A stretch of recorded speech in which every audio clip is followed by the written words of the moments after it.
Welcome back to Miss Little.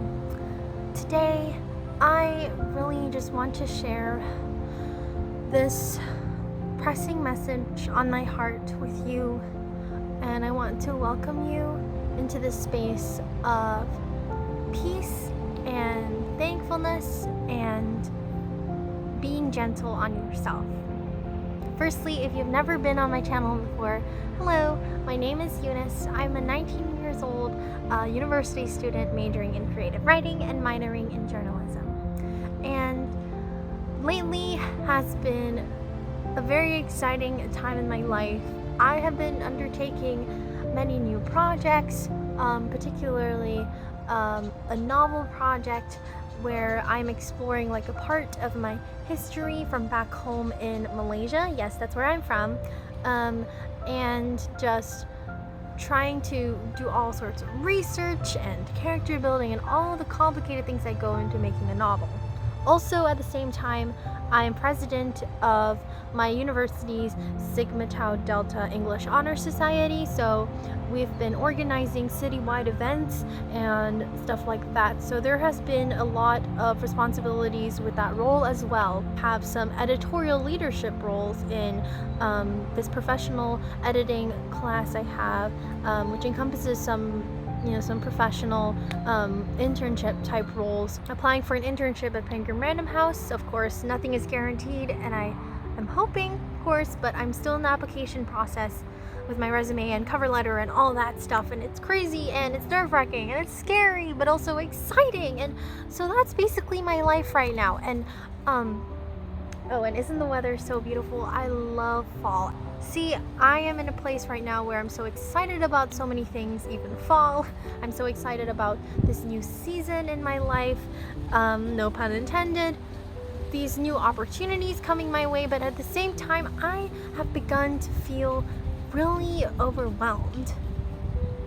All these things happening to me are good things. They are very good things that I am very thankful for. I am very grateful for, but they are also teaching me you need to step back and just breathe and just be. That's the first thing that all of these, this overwhelming feeling is teaching me. And the second thing that it's been teaching me is saying no is not equivalent to giving up. Saying no is not giving up. Think about that. Now, what I mean by saying no is when you have properly evaluated the priorities in your life, and based on that evaluation of your priorities, you realize that you need to say no to certain things that do not make it on the top of your priority list. And saying no does not necessarily mean never doing that thing, but it means necessarily pushing it off so that you can target your priorities first and your well-being and health first. That's the main focus here in this channel. And then maybe you could tackle it later on, down the path in the future. I know I've talked about this a lot so far in my videos. Something that I'm super excited about is NaNoWriMo. I've never done it before, and I have this super exciting novel project that I have such a heart for that I've been planning this whole October. I've been doing Preptober, character profiles, lots of historical research because it's set in Japanese occupied World War II, Malaya, and just so much has been going into it. I've been thinking about it for a very long time. But now I've gotten to a point where the internship application for Penguin Random House is due on November 7th. Today is October 29th, and I need to focus on that first. And also convention submissions, because I'm working on submitting some papers to the Sigma Tau Delta International Convention, and those submissions are due October 31st in just 2 days at 5 p.m. So those two sort of have to be on the top. NaNoWriMo is just around the corner. Technically, I'm supposed to start it in 3 days' time. But am I going to? I've decided to say no. And this is a very hard thing that I've had to come to realize. But as I said, saying no does not mean I'll never do it, because I am doing this novel. It means so much to me. It just means that I will not possibly be able to reach the point where I can start the actual writing process of it by November 1st. That is just not possible right now. I will still need to do some Preptober things throughout November, but my goal would be to start on actually writing the novel sometime in November, and then the more manageable specific goal for me is to be able to write at least half of the novel by the end of Christmas break at the end of this year. And I think that's going to be a lot more manageable for me. Do I regret trying to take on NaNoWriMo? No, I don't. The thrilling feeling of challenging myself, of waking up early every morning to work on Preptober stuff before I started classes and work. I value that so much, and I hold it so close to my heart. But do I value the feeling of trying to juggle that and these internships and just feeling overwhelmed with all of it, and then not being able to breathe and just be and take care of myself? No, I do not regret saying no to that feeling. A lot of people at the end of their lives, when they are asked to look back and reflect on what they regret, they never say, oh, I regret not making enough money, or I regret not doing more things. No, the things that they always regret is not loving themselves and the people around them as much as they wanted to. So in this video today, I am inviting you to delight with me. Delight in the wonderful nature around you. Delight in yourself. Delight in the safe people around you. Delight in the joy of your work. By work, I don't mean overworking yourself and overdraining yourself, but I mean that one thing that you really love to do, that you pour yourself into, your soul into. Delight in that. Delight in the simple sound of the breeze, the feeling of kneading bread. Delight in the little things. I invite you to do that. Actually, I'm planning on doing a video pretty soon where I just do a toast to little things, and that's all the video is. So that'll be coming soon. Watch out for that. But yes, so for the rest of this video, we're just going to reflect on the importance of breathing and being gracious to ourselves in the midst of burnout. To reflect on delight and how often we neglect it and think we're too tired for it. But maybe you're too tired because you're not delighting properly. So, yes, I am saying no to NaNoWriMo in November, but that does not mean I'm giving up. Firstly, even if I was gonna give up on NaNoWriMo, even if I was gonna say I'm not gonna write that novel, if that truly was what was not on my priority list, if it did not fill my soul, and if it did not bring me closer to who I want to be eventually in my life, then that would have been the right decision for me. And giving up would have been the right, beautiful, amazing, courageous thing for me to do. So saying no and giving up are not, absolutely not cowardly things to do. Saying no is often the bravest, most admirable thing you can do for yourself and for the people around you in your life. Think about that. So, let's dive into this world of breathing and delight together. You know, I've sort of been struggling these past few weeks, wondering why, even though I make time consistently to do leisurely activities, why do I still feel burnt out and like I'm never resting? I watch shows at the end of certain days with my boyfriend.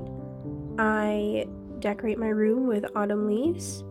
I do all sorts of leisurely things like this at the end of my days, and yet I feel stifled and suffocated and burnt out and drained and wrung like a cloth, and until it's just not able to produce any more water. And then I realized that it is possible for you to participate in leisurely activities without being restful.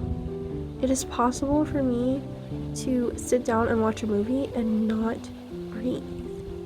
And I realized my mind went back to a time when I was watching a movie like 2 nights ago. And I realized that while I was watching the movie, while I was doing that leisurely activity, I was not breathing. I just sat there, my mouth was tightly closed, and I literally cannot remember myself properly breathing. I cannot remember the air properly entering my nose and properly leaving my mouth, and the relief, the huge sense of healing relief that comes right after you do a proper breath cycle. I cannot remember doing that. And this helps me realize the immense importance of properly breathing, of purposefully breathing as a way to experience healing and joy. That leisurely activities are not going to give you that freedom. They're not going to give you that rest. You need to have the mindset of breathing and being throughout your entire day, not just when you're resting. Between shifts, between classes, breathe.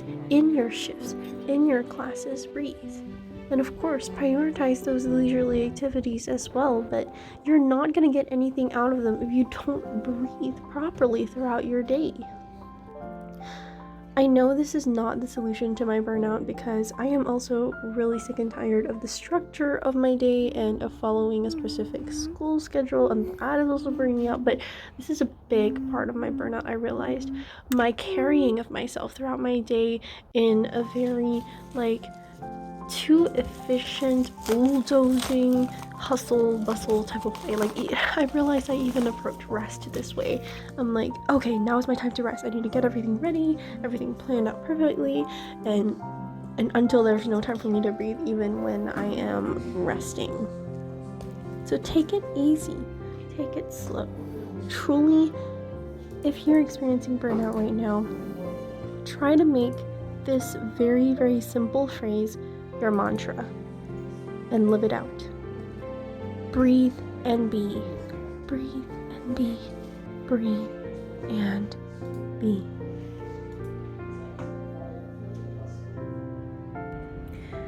I'm sitting here in my editing classroom. I'm staying overtime. Everyone else has left because I'm sorting through a lot of edits for this academic paper that I'm lead editor on, and just adjusting some comments to word it more, professionally and better. And I'm also going to write my editorial letter to send to the professor as lead editor. And I just want to share something real quick. One of my classmates, right before he left, he said something really, really touching that I just really want to share. And I hope that it will encourage you as well if you're working really hard at what you do, just like I am. He told me, he said, thank you so much for all the hard work that you put into this scholarly paper we were editing. And he said, all the people around you notice it. They see that you put full effort into everything that you do. And I just really want to commend you for it. And it's really inspiring. And I was like, wow, thank you, that's so sweet, I really appreciate it. And it was just so genuine, and it was such a push forward that I needed. That, wow, I'm not doing it for other people to see, but someone does notice that I put full effort into it. And I really appreciate, my family and my boyfriend, and they know that I work hard and they compliment me on it too, but sometimes it's easy to forget, and when someone like a classmate or someone who's not really close to you commends you for that, it's like, someone in a work environment commends you on that, it's like, wow, it's worth it. And I just wanted to share this to encourage you. I know that you're working really hard now, and it can feel like you're in the trenches a lot of times, like you just want to escape. You feel burnt out. And yes, you should rest, definitely, and that should be a priority. But I just want to encourage you, don't give up on what you're working on that really matters to you. Don't give up on your passion. Sometimes it can feel like you're putting double effort in and no one notices. And even if no one notices, or even if no one says anything to you about it, people notice. I mean, you're not doing it for other people to notice, but people do. And even if they don't say anything about it, they note it in their mind. And even if they don't notice it, one day they are going to, because you will reap the fruit of your hard work.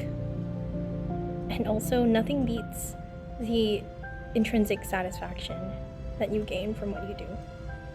And if you build good character, if you show up consistently and show that you always put in full effort, just like my classmate noticed that I do, you will eventually reap the rewards, and the rewards will be great. So I just want to encourage you, keep on working hard, keep on doing it, and valuing yourself.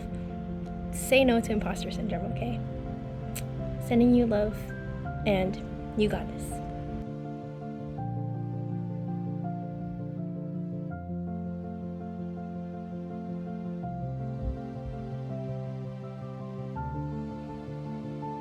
Yesterday, I almost had an anxiety attack.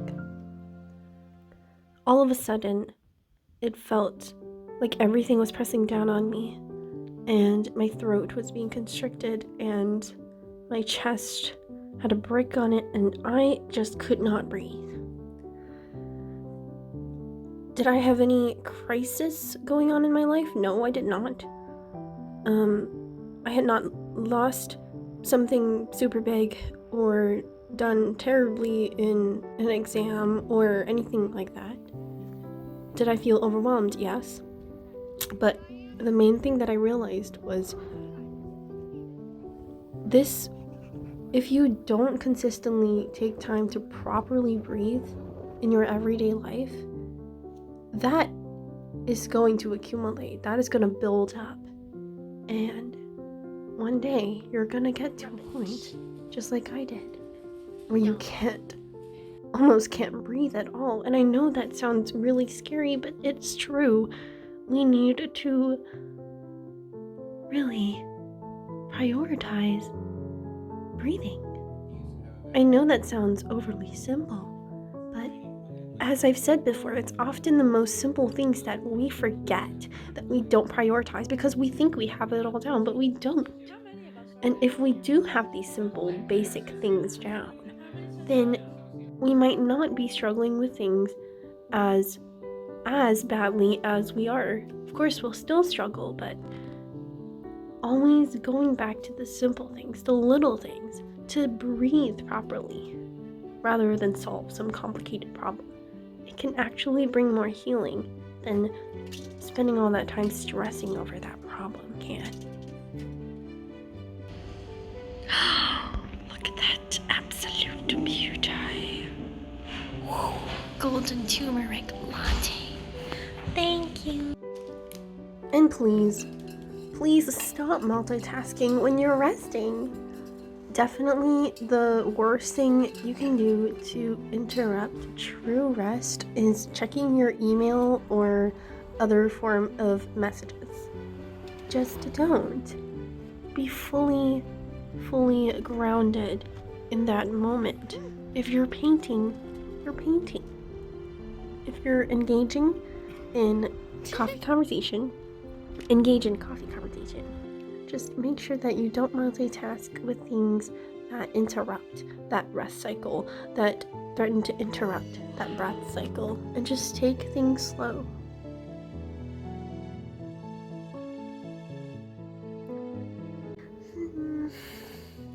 I just took the most relaxing bath ever.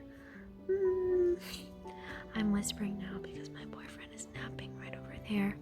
But basically, We are at the home of our local uncle and aunt. They're sort of like our parents here.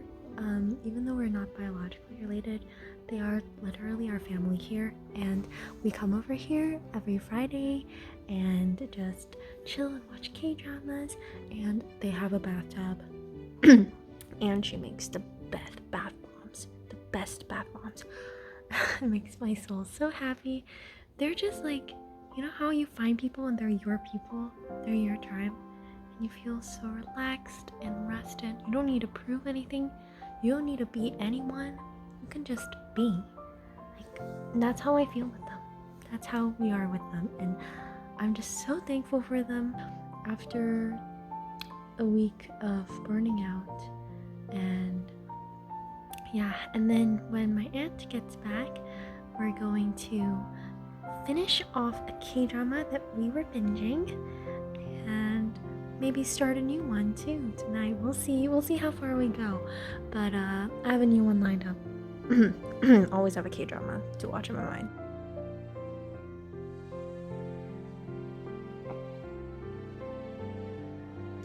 Cinnamon and chai tea, along with a treat of pumpkin spice bread.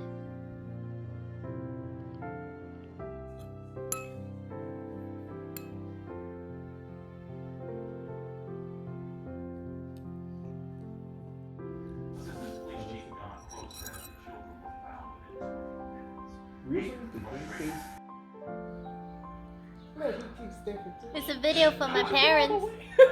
It's a video for my parents. Say hi. Hi, y'all. We're watching K-drama and eating banana bread. It's delicious. We're so happy to be here. Oh.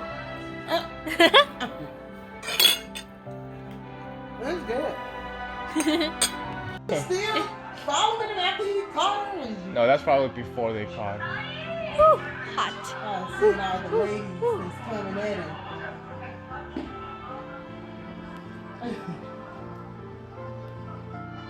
She's getting mad now.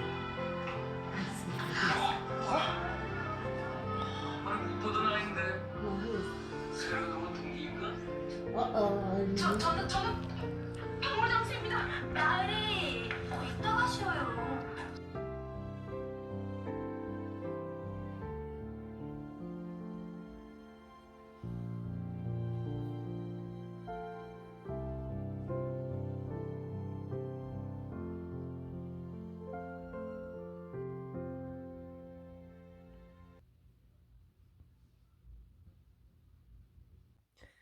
An effective way to develop inner calm is to place your attention on something that is already calm. This could be a tree, a cloud, a building, or an item on a shelf.